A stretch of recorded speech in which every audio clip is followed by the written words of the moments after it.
रजत एक middle class family का लड़का शहर में पढ़ने आया था और पढ़ाई के साथ किताबें पढ़ने का शौक भी उसे बहुत ज्यादा था।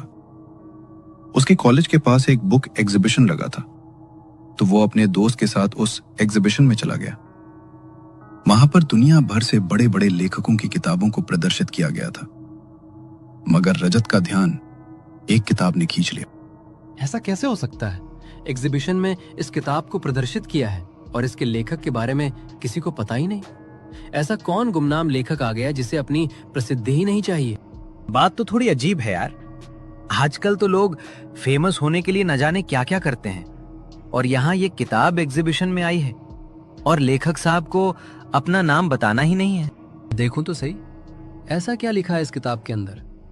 इसे मैं खरीदूंगा। रजत ने एग्जीबिशन से वो किताब खरीद ली। एग्जीबिशन के बाद उन्हें लेक्चर लेने थे, तो लेक्चर लेकर रजत घर के लिए निकल गया। वो अकेला रहता था, तो सारे काम भी उसे खुद ही करने पड़ते थे। फ्री होते होते उसे रात हो गई।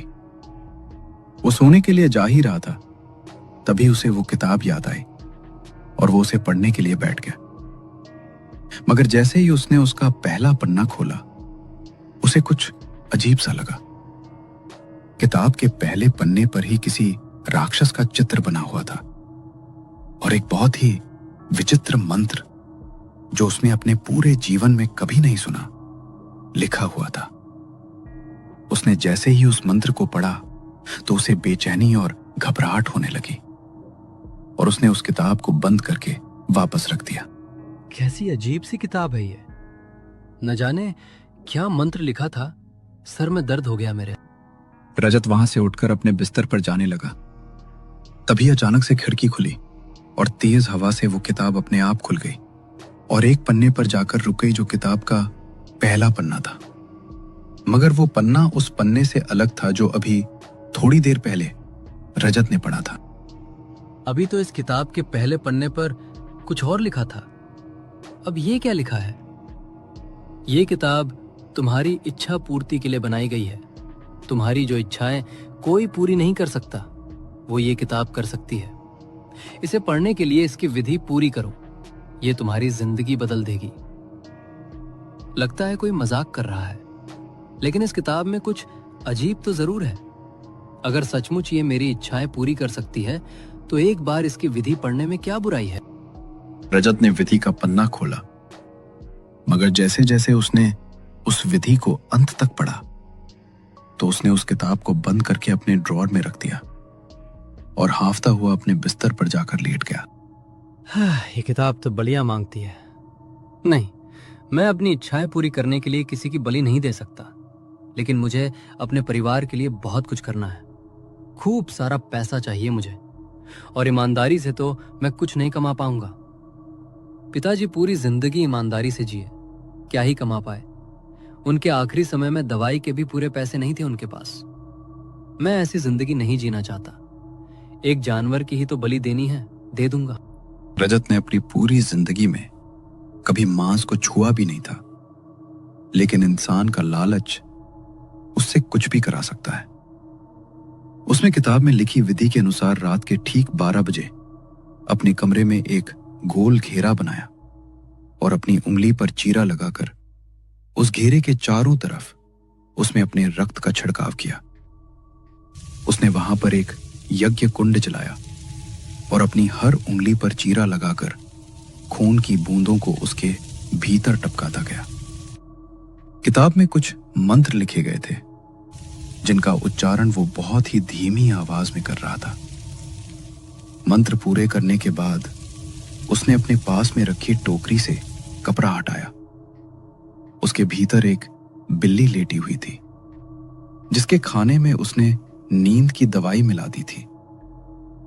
उसने यज्ञ कुंड के भीतर उसे बलि पर चढ़ा दिया और जैसे ही उस बिल्ली का रक्त उसके भीतर पड़ा, तभी वो आग अचानक से बहुत तेज भड़क उठी।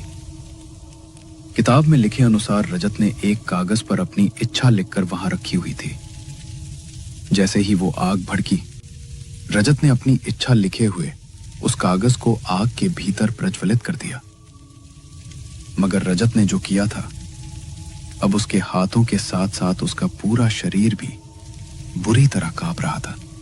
मैंने जो किया है वो ठीक तो है ना? कहीं मैंने लालच में आकर कुछ गलत तो नहीं कर दिया?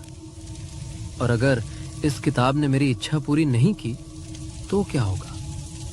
बिना मतलब मेरे माथे पर इतना बड़ा पाप मढ़ा जाएगा। रजत ने किताब में लिखी क्रिया को पूरा कर दिया था।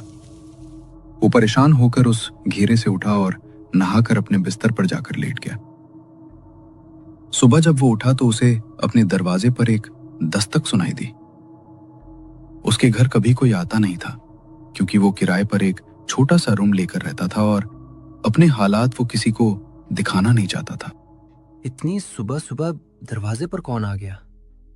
मकान मालिक तो नहीं आ गया, लेकिन किराए के पैसे तो मैंने दे दिए थे, तो मकान मालिक क्यों आएगा? पता नहीं कौन है। दरवाजे पर फिर से ठक ठक हुई। रजत ने आंखें मसलते हुए जाकर दरवाजा खोला, मगर दरवाजे पर कोई नहीं खड़ा था। अरे यार, क्या है? पता नहीं कौन सुबह सुबह परेशान करने आ गया। नींद भी खराब कर दी मेरी। रजत दरवाजा बंद करने ही वाला था, तभी उसका ध्यान नीचे रखे एक बैग पर गया, जिसके ऊपर एक चिट्ठी रखी हुई थी। ये बैग यहाँ पर कौन छोड़कर गया है? और ये चिट्ठी जैसा क्या है इसके ऊपर? देखो तो। रजत ने वो चिट्ठी खोलकर पढ़ी तो उसकी आंखों में अलग ही चमक आ गई। इसका मतलब कल रात जो मैंने किया वो सब सच था। मतलब मैंने जो मांगा वो मुझे मिल गया। रजत ने वो बैग उठाया और जल्दी से उसे घर के अंदर ले आया। उसने दरवाजे को अंदर से कड़ी लगाई और जल्दी से बैग खोलकर देखा तो उसके भीतर नोटों का भंडार भरा हुआ था। रजत का मुंह खुला का खुला रह गया। रजत शुरू से ही बिजनेस माइंडेड था, बस कमी थी तो शुरुआत करने के लिए पैसों की, और अब तो उसे वो भी मिल गए थे। उसने उन पैसों से अपने बिजनेस की शुरुआत की और जैसा कि उसने इच्छा मांगी थी कि उसे बेशुमार पैसा मिले, तो कुछ ही सालों में उसका बिजनेस ऐसे मुकाम पर पहुंच गया जिससे उसके पास बेशुमार पैसा आ गया। मगर कहते हैं ना कि इंसान की इच्छाएं कभी खत्म नहीं होती। उसकी एक इच्छा पूरी होती है तो दूसरी इच्छा की पूर्ति उसे सताने लगती है। वर्षा रजत की ऑफिस में एक एम्प्लॉय थी, मगर सुंदर इतनी कि अगर एक बार कोई उसे देखे तो दूसरी बार उसे देखने से खुद को रोक न पाए। रजत का दिल भी उसके ऊपर आ गया था। वो उसे अपने दिल की बात बोलना चाहता था, मगर इससे पहले कि वो ऐसा करता, एक दिन रेस्टोरेंट में एक क्लाइंट से मीटिंग के दौरान उसने वर्षा को एक लड़के के साथ वहां पर देखा। देखने से साफ पता लग रहा था कि वो उसका बॉयफ्रेंड है, वो किसी से प्यार करती है। ये जानकर रजत का खून खौल गया। मीटिंग खत्म होने के बाद वो गुस्से में अपने घर आया। पैसा आने के बाद उसका रहन सहन राजाओं जैसा हो गया था, इसलिए गांव से मां को भी वो यहां पर ले आया था। उसे गुस्से में देखकर उसकी मां को भी उसकी चिंता हुई। क्या हुआ? इतने गुस्से में क्यों लग रहा है?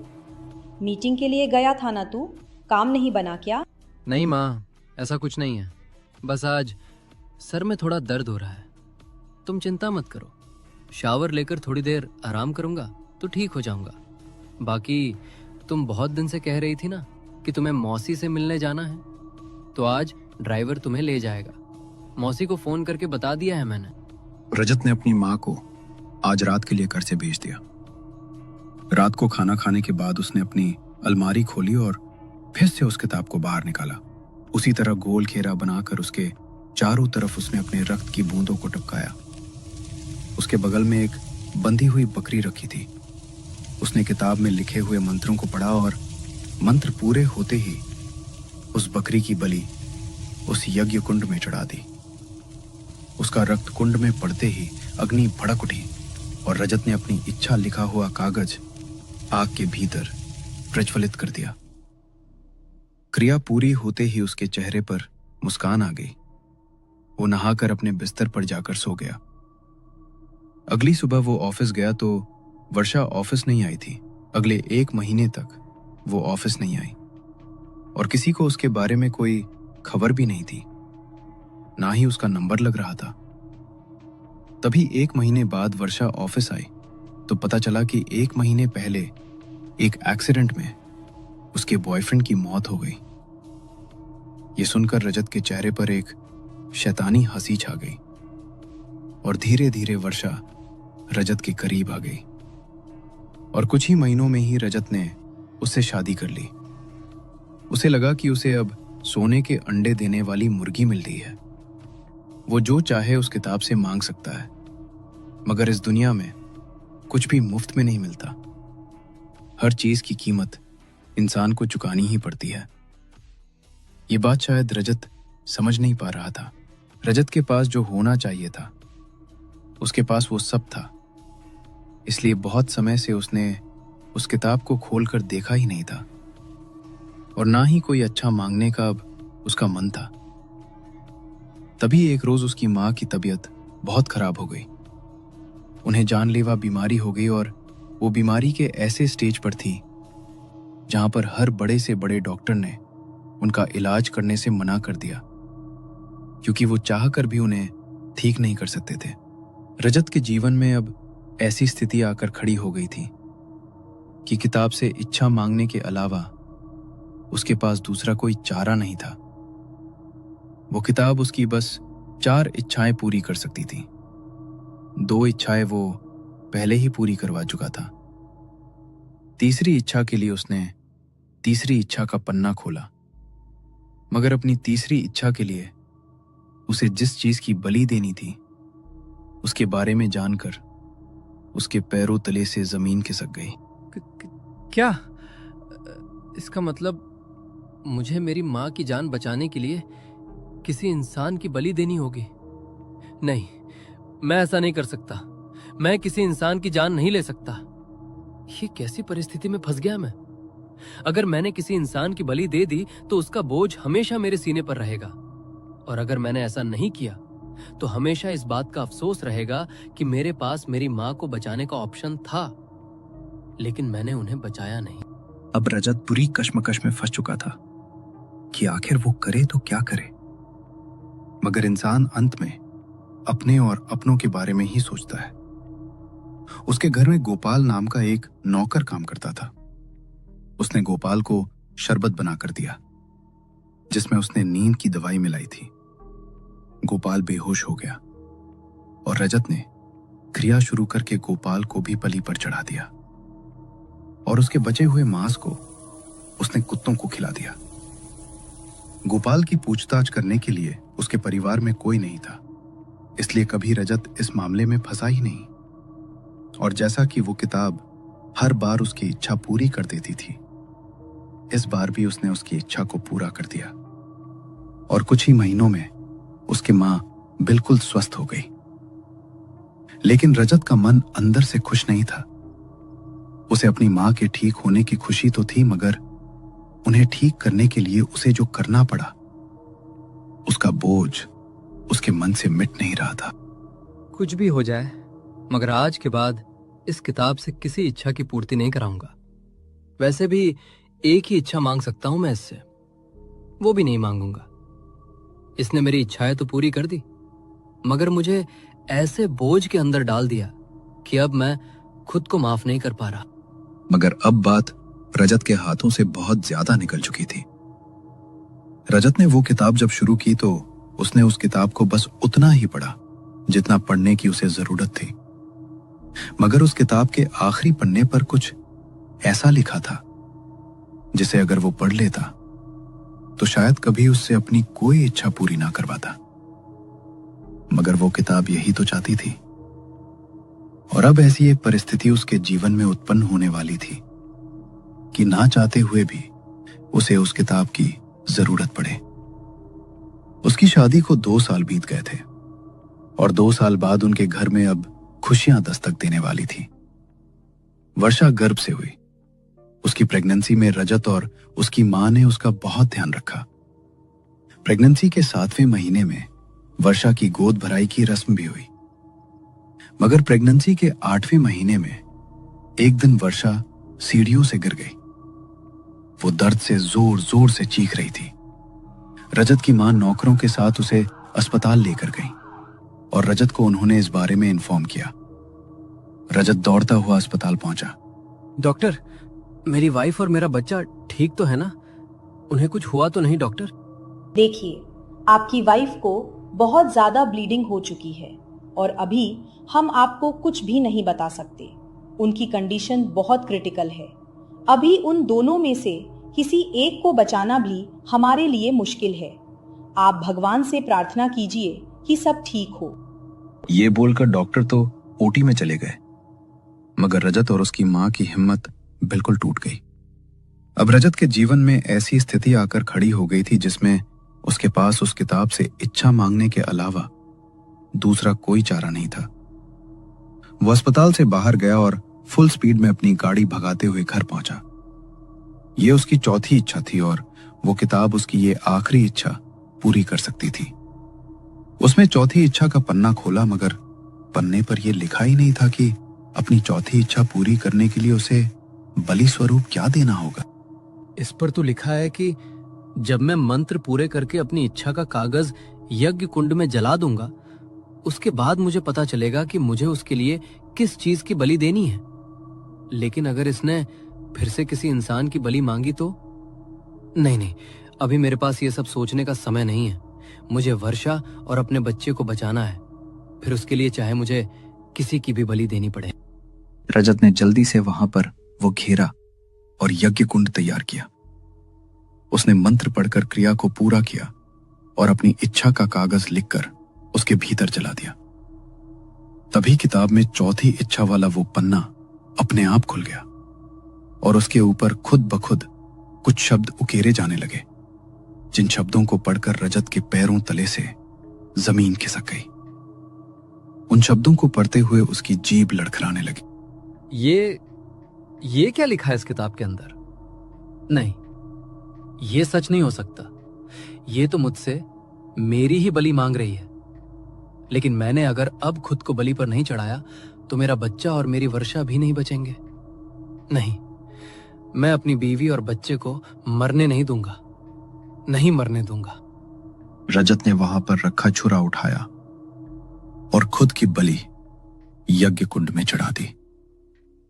किताब से मांगी हुई इच्छा के अनुसार उसकी पत्नी और बच्चे की जान तो बच गई, मगर इसकी कीमत उसे अपनी जान देकर गंवानी पड़ी। वो किताब सालों से इसी तरह भटक रही है और हर बार उसे एक नया शिकार मिल ही जाता है। न जाने उसे किताब को किसने लिखा, इसके बारे में कभी कोई नहीं जान पाया, मगर उसका पहला पन्ना ही इंसान के भीतर इतना लालच पैदा कर देता है कि उसे पढ़ने के बाद इंसान उसके आखिरी पन्ने तक जाने के बारे में सोचता भी नहीं है, क्योंकि उसका आखिरी पन्ना कहता है कि इस किताब से एक इच्छा की पूर्ति होने के बाद यह तुम्हें खुद अपने पास आने के लिए मजबूर करेगी। ये तुम्हारी 3 इच्छाओं की पूर्ति तो कर देगी, मगर चौथी इच्छा की पूर्ति के लिए तुम्हें खुद को मुझे समर्पित करना होगा। रजत ने भी लालच में आकर आखिरी पन्ने को पहले पढ़ा ही नहीं और इसकी सजा उसे किताब को स्वयं को समर्पित करके चुकानी पड़ी।